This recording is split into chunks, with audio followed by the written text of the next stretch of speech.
नमस्कार सर्वांना. तर मागच्याच व्लॉगमध्ये मी तुम्हाला सांगितलं होतं की आम्ही चाललो होतो शॉपिंगसाठी आणि आम्ही आलो होतो शॉपिंगला. आणि आधी कसं आहे, आमचं तर होणारच आहे शॉपिंग, पण आधी नवरीची शॉपिंग आम्ही करायला घेतली. आणि जेवढे लोक आपल्यासोबत असले ना, किंवा जेवढे फॅमिली मेंबर आपल्यासोबत असले की तेवढ्या चॉईसेस जास्त.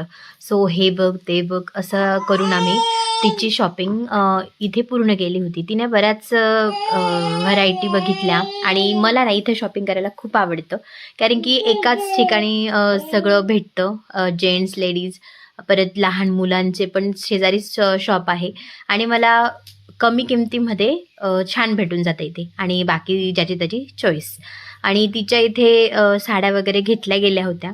सो आम्ही थोडे किरकोळ खरेदीसाठी आपली तुळशीबाग कशी विसरून चालेल, सो आम्ही तुळशीबागेत आलो.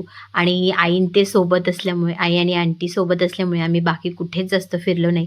नाहीतर आम्हाला प्रत्येक दुकानात जाऊन खरेदी करायला तुम्हाला पण आवडतं आणि मलाही आवडतं, सगळ्यांनाच आवडतं. तुळशीबागेत आलं म्हटल्यानंतर कोणीही रिकामे हाती जाऊ शकत नाही, हे आपलं फिक्स आहे. आणि रात्र झाली होती, पण तिची शॉपिंग मेन होतं म्हणून आम्ही सगळी शॉपिंग करून असं आईन त्यांना थोडं माहिती देत देत आम्ही तिची शॉपिंग संपवली.